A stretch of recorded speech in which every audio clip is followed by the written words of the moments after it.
பாடல பாடும்படி சிஸ்டர் கிட்ட அன்புடன் கேட்டுக்கொள்கிறேன். கர்த்தருடைய பரிசுத்த நாமத்துக்கு மகிமை உண்டாக.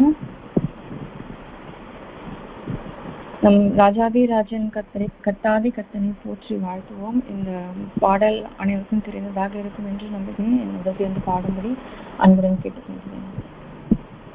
சிங்காசனத்தில் வீற்றிருக்கும் பரிசுத்தரே பரிசுத்தரே, சிங்காசனத்தில் வீற்றிருக்கும் பரிசுத்தரே பரிசுத்தரே, ஆராதனை உமக்கு ஆராதனை ஆராதனை உமக்கு ஆராதனை ஆராதனை உமக்கு ஆராதனை ஆராதனை உமக்கு ஆராதனை.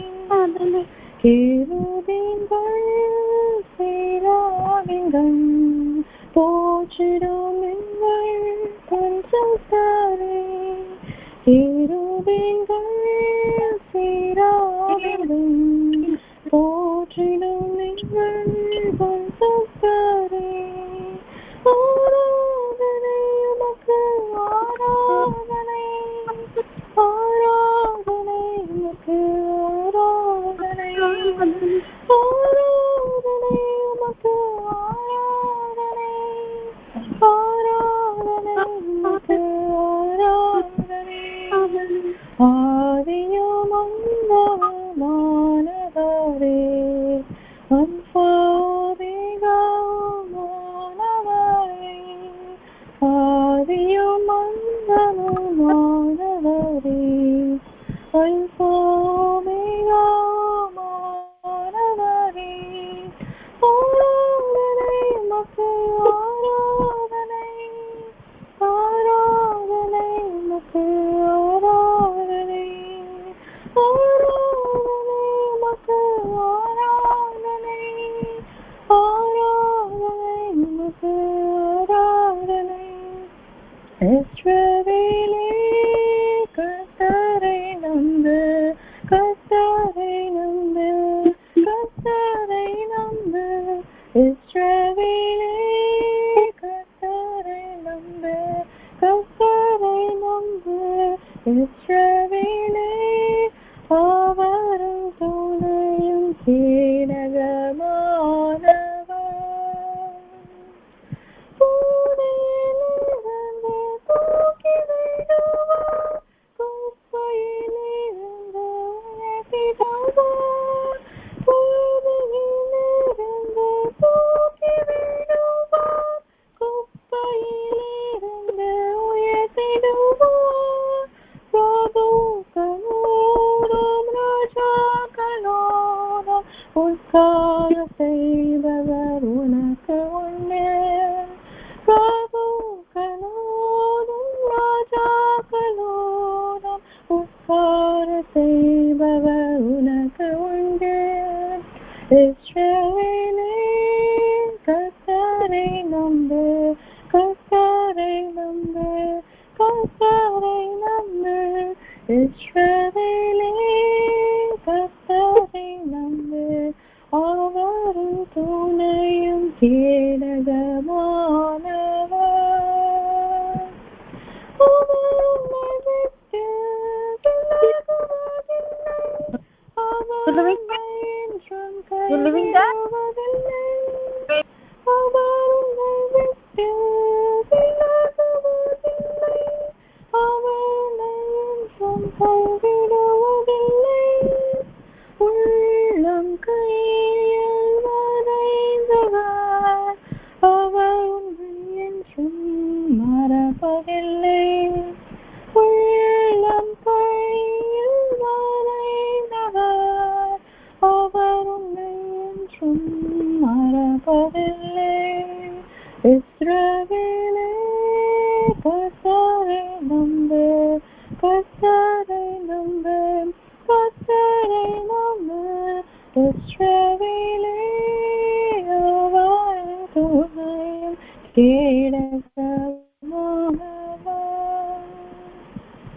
ஆமென்.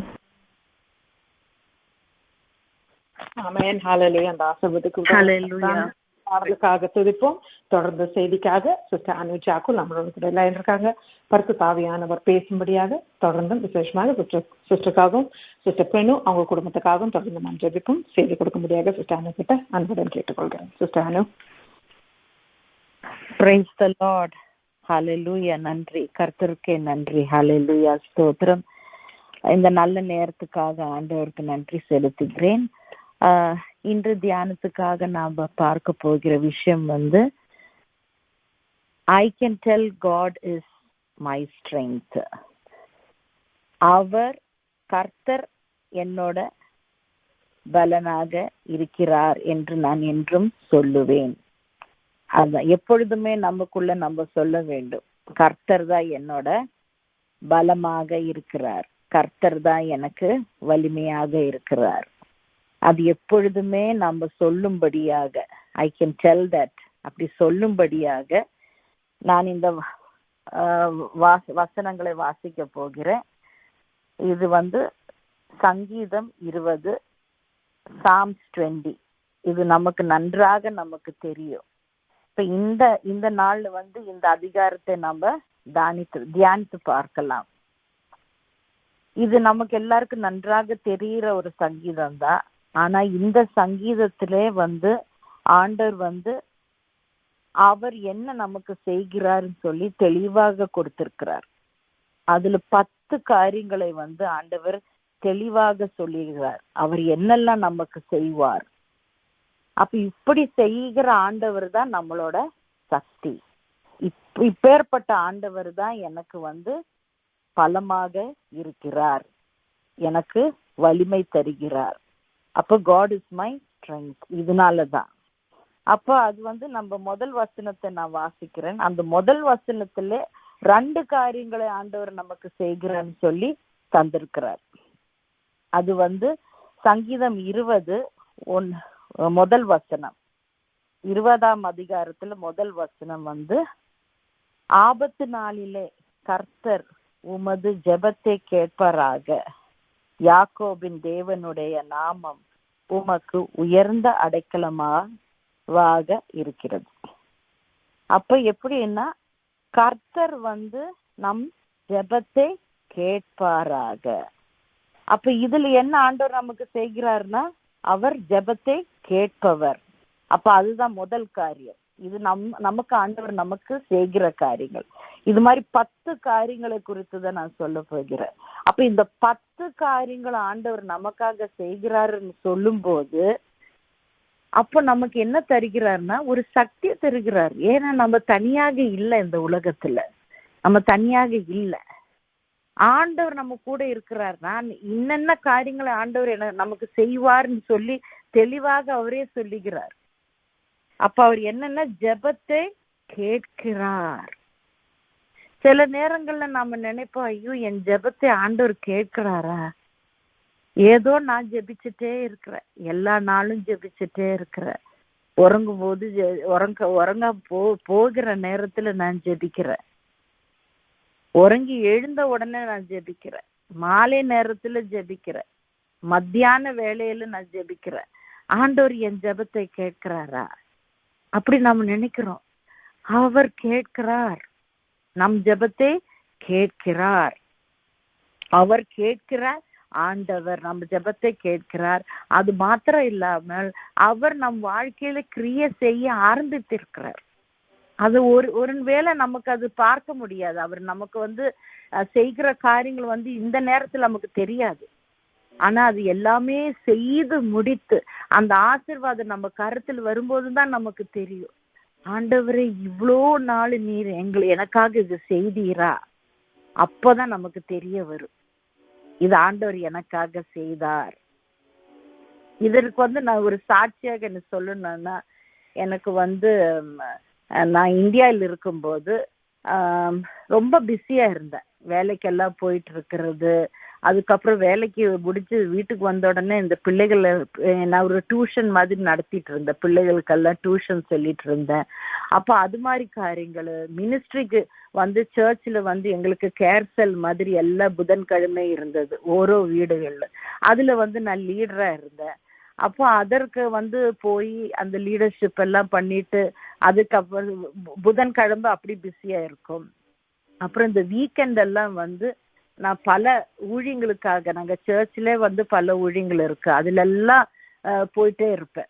அப்ப ரொம்ப பிஸியான வாழ்க்கையில வந்து அப்ப திருமணத்துக்காக வீட்டுல வந்து எல்லாருமே பார்த்துட்டு இருக்காங்க, எல்லாரும் ஒரு கல்யாணம் இல்லை. அப்ப நான் ஜெபிச்ச, ஆண்டவரே எனக்கு வந்து ஆண்டவர் கொண்டு வர ஆளு மாத்திரம் எனக்கு வந்து என்னை பார்த்தா போதும். ஏன்னா எனக்கு பிடிக்காது இது மாதிரி இந்த பெண் பார்க்கறதெல்லாம், இந்த சிஸ்டம் இருக்க நம்ம இந்தியால பெண் பார்க்கறது.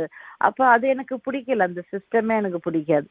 அப்ப நான் நினைச்சேன், எனக்கு வேண்டாம், நிறைய பேர் வந்து பார்த்துட்டு போறதெல்லாம் எனக்கு வேண்டாம்னு நினைச்சிட்டு நான் ஜெபிச்ச, ஆண்டவரை எனக்குன்னு ஒரு ஆளை ஆண்டவர் நியமித்திருக்கிறார், இப்ப எனக்காகவே வைத்திருக்கிறார். அப்ப அந்த ஆள் வரும்போது அந்த ஆள் மாத்திரம்தான் என்னை வந்து பார்க்கணும்னு சொல்லி அப்படி நான் ஜெபிச்சிருந்தேன். அப்ப இந்த நேரத்துல எல்லாம் இந்த கல்யாணம் எல்லாம் அப்படியே வந்து அப்போ வந்து நமக்கு தெரியாது, இந்த கல்யாணம் எல்லாம் அப்படியே இது மாதிரி பேசுவாங்க, கல்யாணத்தை பத்தி பேசுவாங்க, அப்புறம் இந்த ப்ரொபோசல் எல்லாம் வரும் ஒருத்தருக்கு ஒன்று, ஆனா வீடு வரைக்கும் வராது. ஏன்னா என்னோட ஜெபம் அப்படிதான் இருந்தது, ஆண்டவரே யார் என்ன கல்யாணம் பண்றாரோ அவரு தான் வந்து என்ன பார்க்கணும்னு சொல்லி அந்த ஜெபம் இருக்கிறதுனால அவங்க வீடு வரைக்கும் வரல. எல்லாமே இந்த ஃபோன் காலு, ஒருத்தருக்கு வந்து நாங்க வரட்டுமா, அவ எப்படியாவது ஒரு தடசம் வந்து அது போயிடும். அப்போ கொஞ்ச நாள் ஆயிடுச்சு. அப்போ நினைச்சேன், என்னடா இது, நம்ம நல்லா பிஸியா இருக்கிறோம், நமக்கு நல்ல வேலை இருக்கு, படிப்பு இருக்கு, இது என்ன இது கொஞ்சம் டிலே ஆகுது, கல்யாணம் டிலே ஆகுதுன்னு சொல்லி நான் மனசுல நினைச்சிட்டு இருந்து எனக்கு ஒரு மாதிரி இருந்தது, என்னடா இதுன்னு சொல்லி அப்படியே நான் ஜெபிச்சுட்டே இருந்தேன்.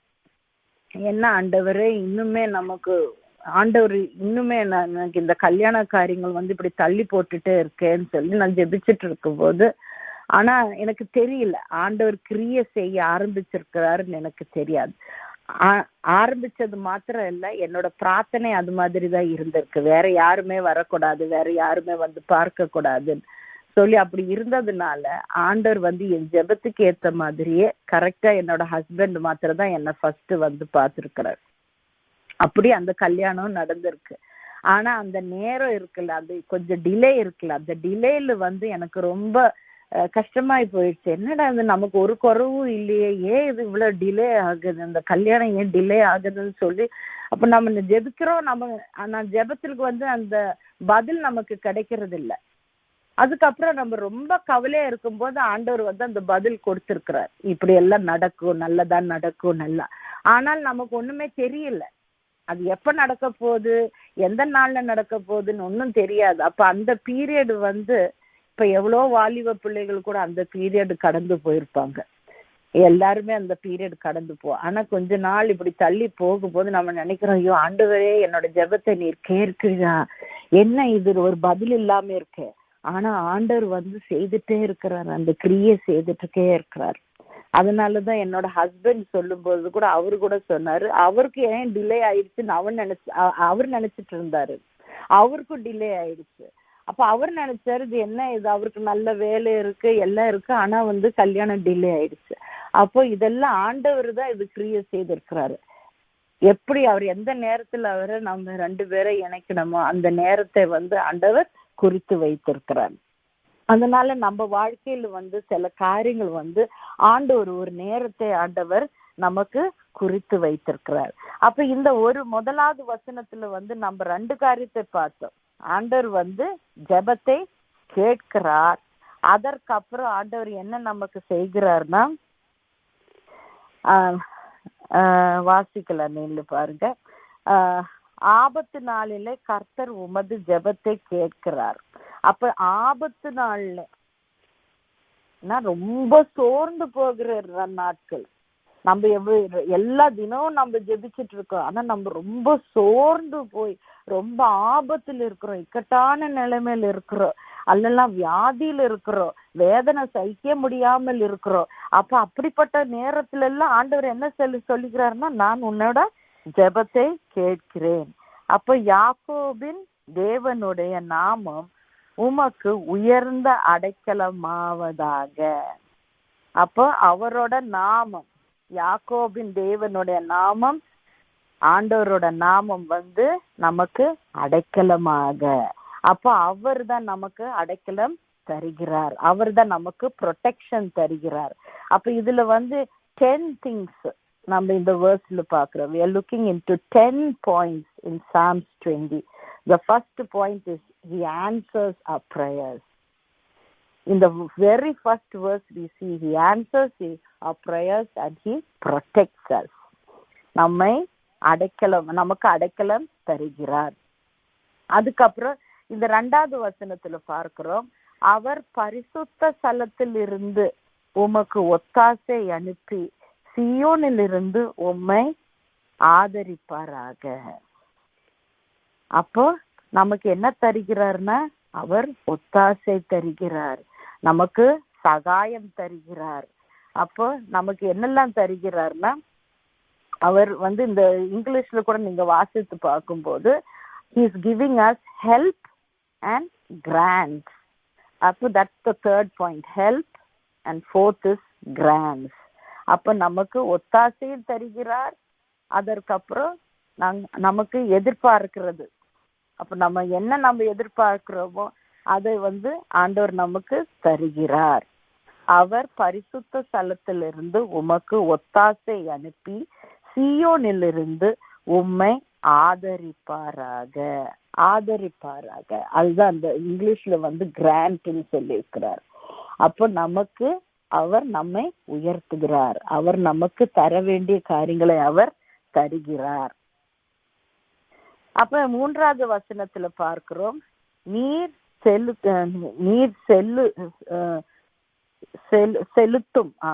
செலுத்தும் காணிக்கைகளை எல்லாம் அவர் நினைத்து உமது சர்வாங்க தகன பலியை பிரியமாய் ஏற்று கொள்வாராக.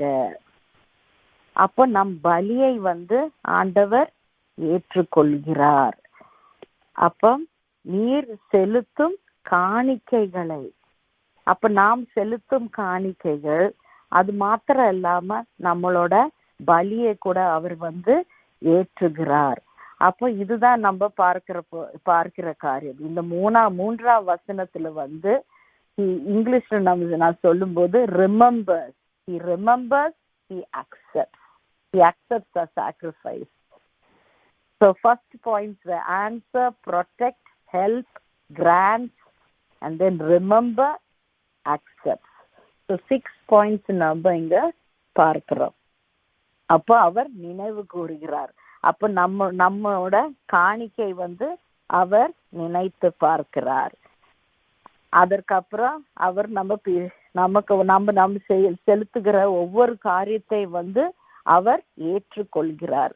அப்புறம் நம்ம கொடுக்கிற இந்த பலி, நம்ம செலுத்துற காரியங்களை நாம இந்த காலத்துல நம்ம என்ன பலியை நம்ம ஆண்டவருக்கு கொடுக்கிறோம், என்ன சாக்ரிஃபைஸ் நம்ம கொடுக்கிறோம், நாம் ஆண்டவரை வந்து உயர்த்துகிறோம். சபையில வந்து நம்ம எவ்வளவாக நாம எல்லாரும் இணைந்து ஆண்டவருக்கு வந்து எல்லா ஸ்தோத்திர பலியை நாம கொடுக்கிறோம். அதுதான் நம்ம செய்கிறோம். இப்ப பழைய காலத்துல வந்து பலி செய்வாங்க, அவங்க வந்து ஒவ்வொரு பாவத்துக்காக பலி செலுத்துவாங்க, ஸ்தோத்திரம் சொல்லும் போதும் பலி செலுத்துவாங்க. ஆனா இந்த காலத்துல வந்து நம்ம எப்படின்னா நம்ம பலியாக ஆண்டவருக்கு கொடுக்கிறோம். நம் முழு உள்ளத்தை நம்ம ஆண்டவருக்கு அப்படியே நம்ம கொடுக்கிறோம்.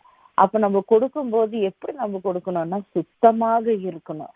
அதனாலதான் இப்படி நம்ம சுத்தமாக இருக்கும்போது நம்ம பலியை வந்து ஆண்டவர் வந்து ஏற்றுக்கொள்வார். அப்ப அவர் நம்ம உள்ளத்தை பார்க்கிறார். அப்ப எந்த ஒரு கலங்கமும் இல்லாம அப்படியே சுத்தமா இருக்கிற ஒரு இதயத்தை தான் ஆண்டவர் தேடுகிறார்.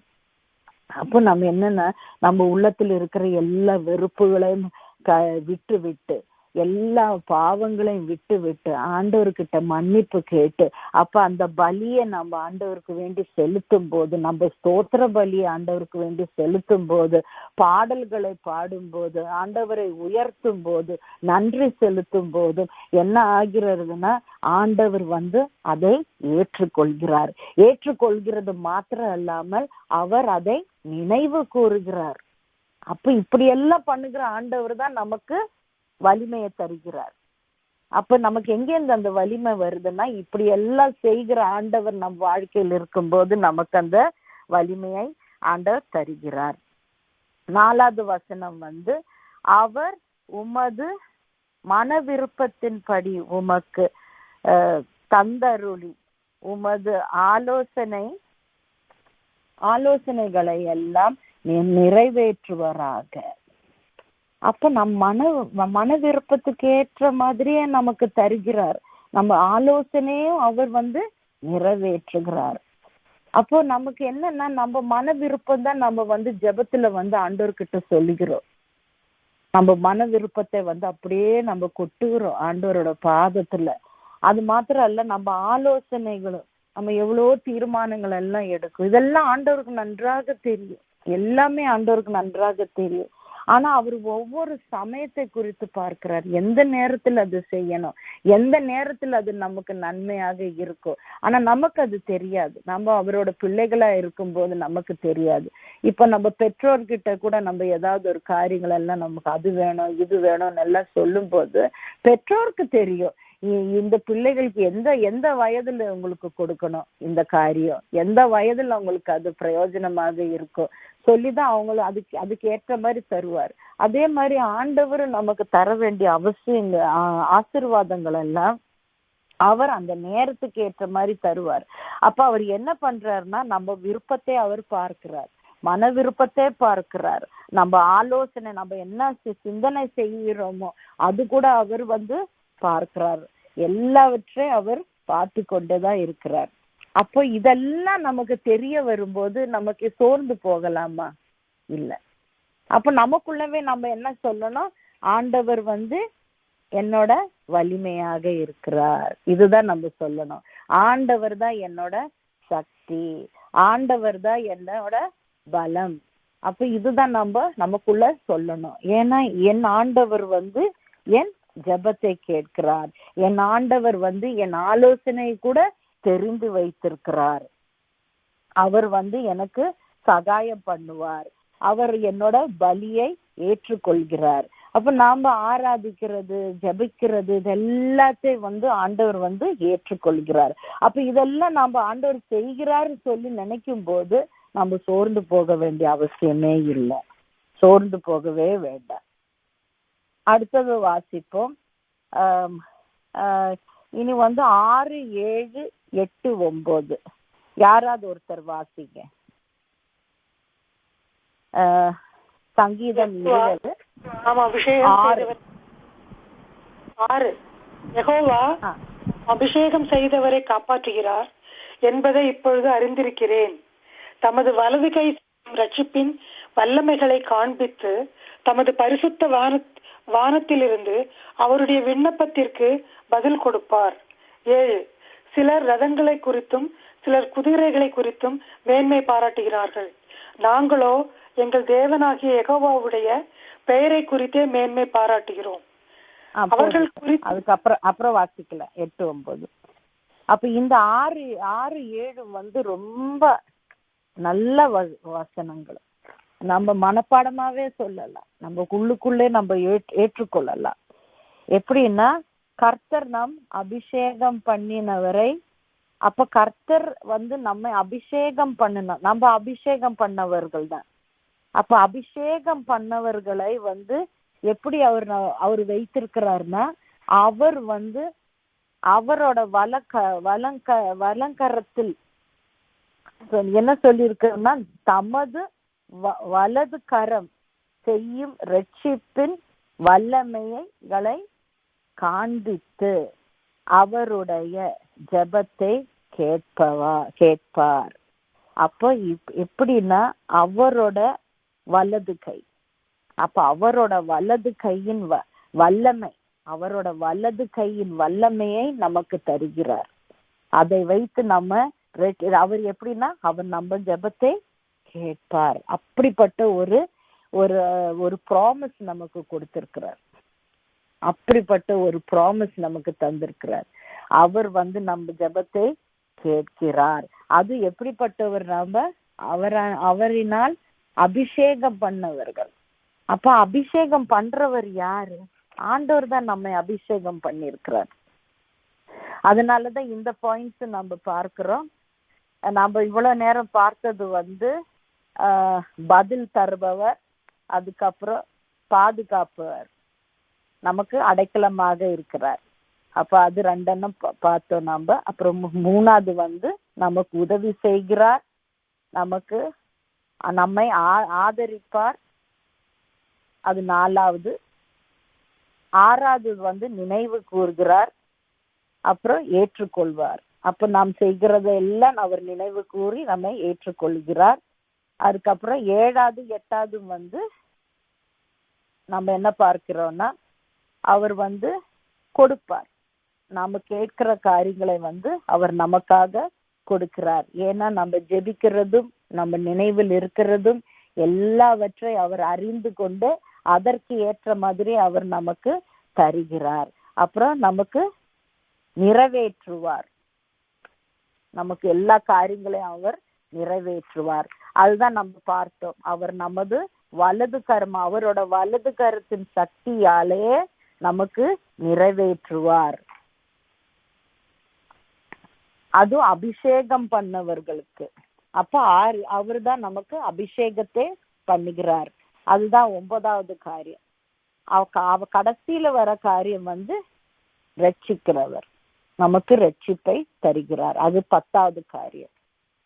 இங்கிலீஷ்ல நான் சொல்லும் போது first point answers our prayers, second protects, third help, fourth grants, fifth is remember, sixth accept, 7 giving, 7th is success, 9 is 8 is success, 9 is anoints, and 10 is saves, salvation. அப்ப இது இப்ப நம்ம 7வது வசனம் வாசித்தோம். 7வது வசனத்துல ரொம்ப காரியமாக அவர் சொல்லி இருக்கிற காரியம் சிலர் குதிரைகளும் ரதங்களையும் அவர்கள் பார்ப்பார்கள். அப்ப அதுல அவர்கள் என்னன்னா அதை குறித்துதான் அவர் பார்த்துட்டு இருக்காங்க. சிலர் குதிரைகளை குறித்தும் சிலர்கள் யார வாசிங்க வாசிங்க அந்த 7வது வசனம். சிலர் ரதங்களை குறித்தும் சிலர் குதிரைகளை குறித்தும் மேன்மை பாராட்டுகிறார்கள். நாங்களோ எங்கள் தேவனாகிய யெகோவாவுடைய பெயரை குறித்தே மேன்மை பாராட்டுவோம். Praise the Lord. Hallelujah. ஸ்தோத்திரம். ரதங்கள்னா chariots, குதிரைகள் horses. அப்ப இது ரொம்ப பெரிய ஒரு காரியம். ஒரு ராஜாவோட சேனைகளுக்கு ரொம்ப முக்கியமான காரியங்கள் குதிரைகளும் ரதங்களும். அது எந்த ராஜாவுக்கு அதிகமாக இருக்கிறதோ அவருக்கு தான் ரொம்ப சக்தி இருக்கிறதுன்னு சொல்லிதான் எல்லாரும் இப்போ ஒரு ராஜ்யத்துல ஒரு ராஜா இருக்கிறாருன்னா அவருக்கு என்னெல்லாம் அந்த சக்தி இருக்குன்னா இதை வச்சுதான் அவங்க எடை போடுகிறாங்க. இதை வச்சுதான் சொல்லுவாங்க, ஓ இவங்களுக்கு அது இருக்கு, குதிரைகள் இருக்கு, இவ்வளோ குதிரைகள் இருக்கு, இவ்வளோ ரதங்கள் இருக்கு. அப்போ இது எவ்வளவு இருக்கு, யாரு பெரியவர், இது ஒண்ணும் நமக்கு அவசியமே கிடையாது.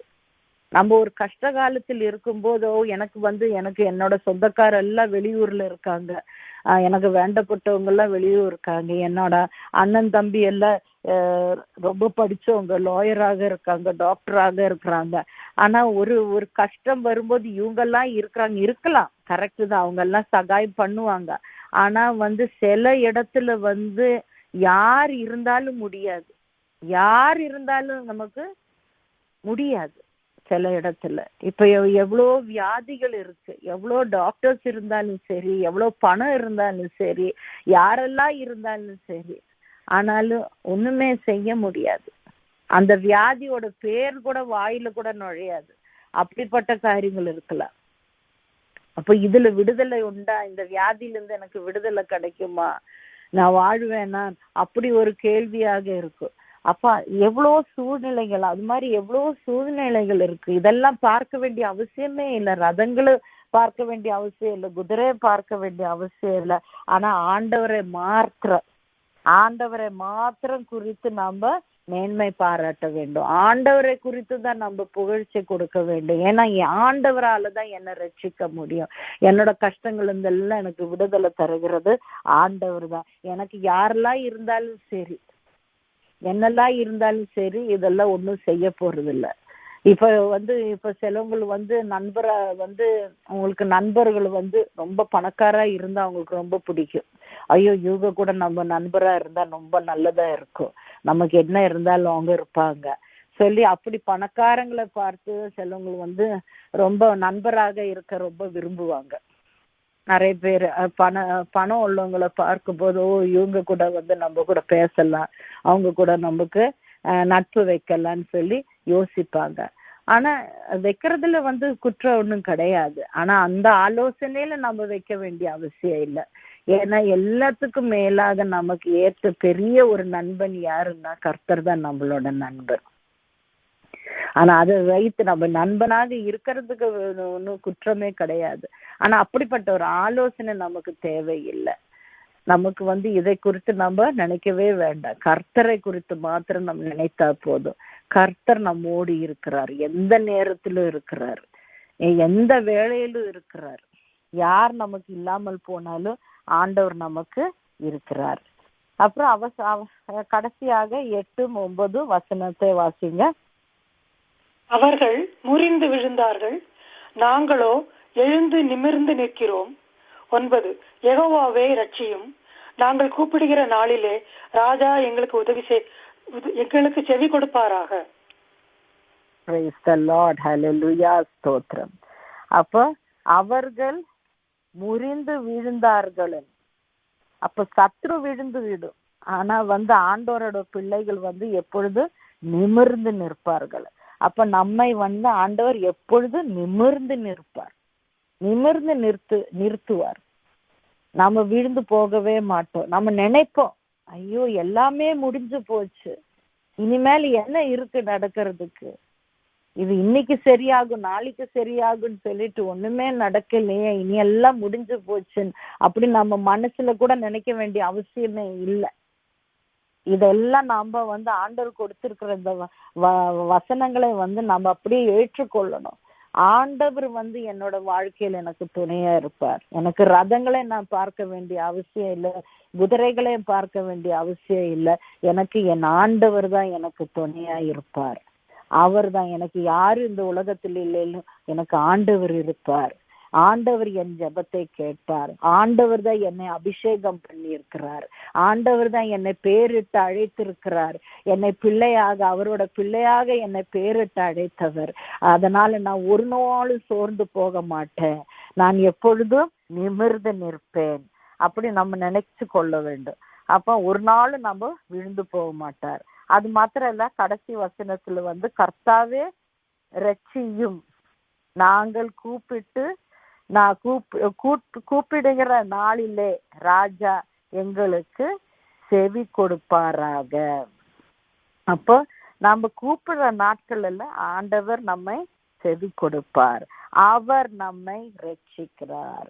பாவத்திலிருந்து மாத்திரம் அல்ல நம்மை ரட்சிக்கிறார், பாவத்திலும் மாத்திரம் அல்ல, நம்ம எல்லாத்திலிருந்து அவர் ரட்சிக்கிறார். சாபத்திலிருந்து ரட்சிக்கிறார். ஹல்லேலூயா. எல்லா பாவங்களிலிருந்து நம்மை ரட்சிக்கிறார். ஹல்லேலூயா. எல்லா வியாதியிலிருந்து நம்மை ரட்சிக்கிறார். எல்லா ஆபத்திலிருந்து நம்மை ரட்சிக்கிறார். ஹல்லேலூயா.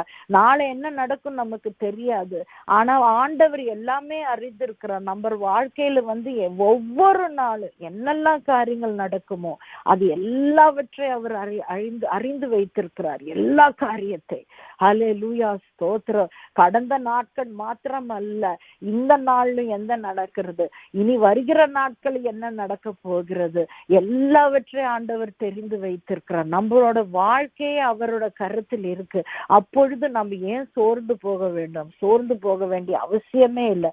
எப்பொழுதும் நமக்குள்ளவே நம்ம சொல்லணும், ஹல்லேலூயா, ஆண்டவரே நீர்தான் என்னோட வலிமையாக இருக்கிறீர், நீர்தான் எனக்கு வலிமையாக இருக்கிறீர், வேற யாருமே கிடையாது, நீர்தான் என்னோட பலம்.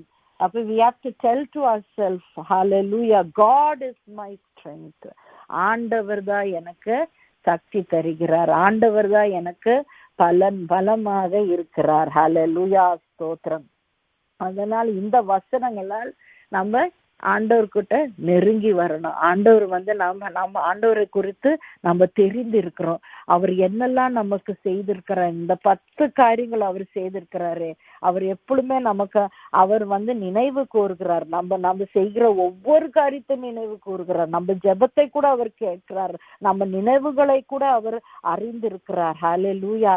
எப்பொழுதும் நமக்கு சகாயம் தருகிறார், பாதுகாக்கிறார், நம் ஜெபத்தை கேட்கிறார், நம்மை அபிஷேகம் பண்ணுகிறார். கடைசியில நாம பார்த்தோம், அவர் நமக்கு ரட்சிப்பாக இருக்கிறார், நம்மை ரட்சிக்கிறார், எல்லாவற்றிலிருந்து நம்மை ரட்சிக்கிறார், நரகத்திலிருந்து நம்மை ரட்சிக்கிறார். ஹல்லேலூயா. அல்லனா நாங்கள் அழிந்து போயிருப்போம். அவரோட கிருபையினாலதான் அவர் இறங்கி வந்து அவர் ரத்தத்தை நமக்கு தந்து, ஹல்லேலூயா, புனிதமான ரத்தத்துல நம்ம எல்லா பாவத்தையும் கழுவி விட்டு, ஹல்லேலூயா, எல்லா சாபத்திலிருந்து நம்மை ரட்சித்திருக்கிறார். ஹல்லேலூயா, ஸ்தோத்திரம். ஹல்லேலூயா, ஸ்தோத்திரம். ஆண்டவரே நமக்கு ரட்சிப்பாக இருக்கிறார். நம்ம ஜெபம் பண்ணீங்களா? நன்றி ராஜாவே, நன்றி அப்பா, இந்த நல்ல நேரத்துக்காக நன்றி அப்பா. ஹல்லேலூயா. நாங்கள் ஒவ்வொருத்தரும் அது பாதத்துக்கு கீழாக நாங்கள் ஹல்லேலூயா, ஸ்தோத்திரம் அப்பா. உங்க பாதப்படியில் இருந்து நாங்கள் ஜெபிக்கிறோம் அப்பா. ஹல்லேலூயா. எங்கள் உள்ளத்தை ஆராய்ந்து பார்க்கிற ஆண்டவரே, எங்கள் சிந்தனைகளை நீர் அறிந்திருக்கிறீர் அப்பா. ஹல்லேலூயா, ஸ்தோத்திரம்.